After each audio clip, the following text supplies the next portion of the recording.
The Puppet Show.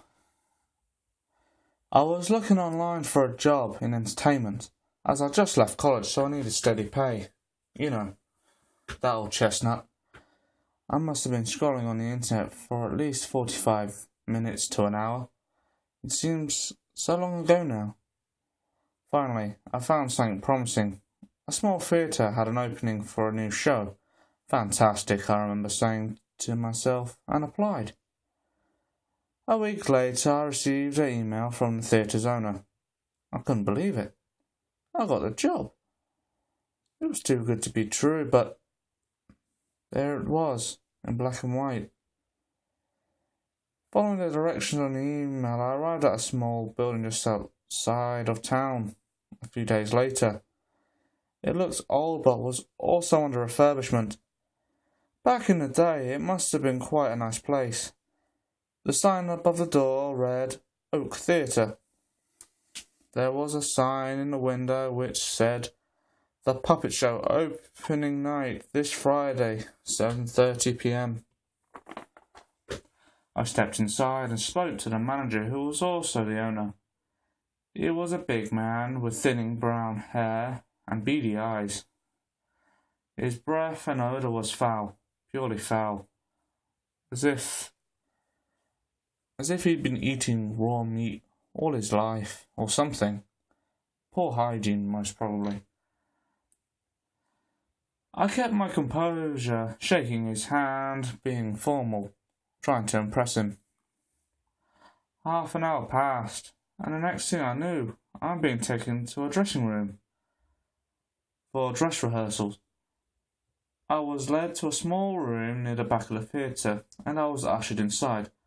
The door closed, and I noticed 6 others stood so still. At first I thought they were props, dummies.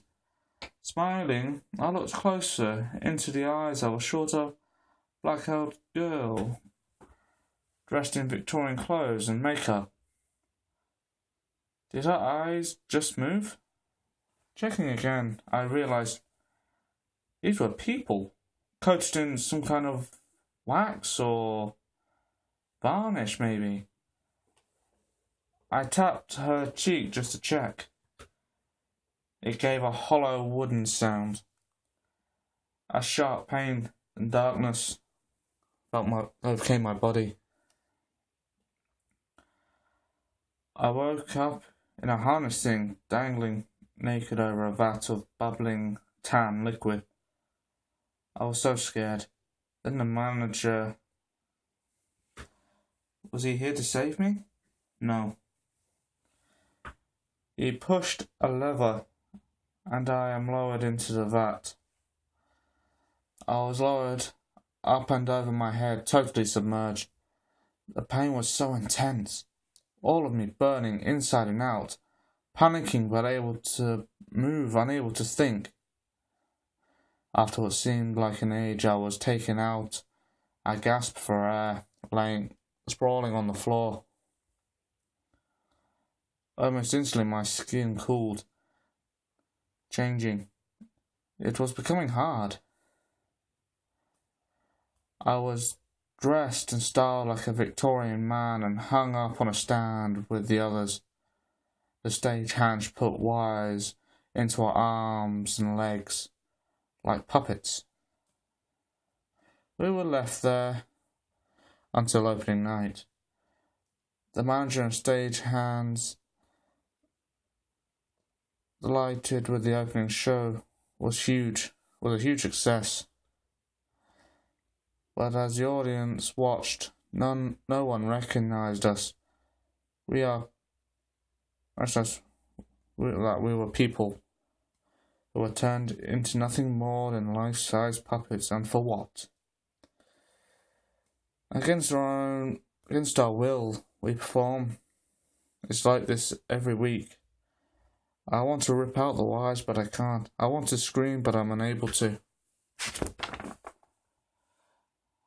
Hours turn into days, days into weeks, and still no one recognizes us. No chance of rescue. I'm still here. We're still here. We're still alive. Performing for a master to earn money in a puppet show. My mind is changing now. Come and see the puppet show. Come and see the puppet show.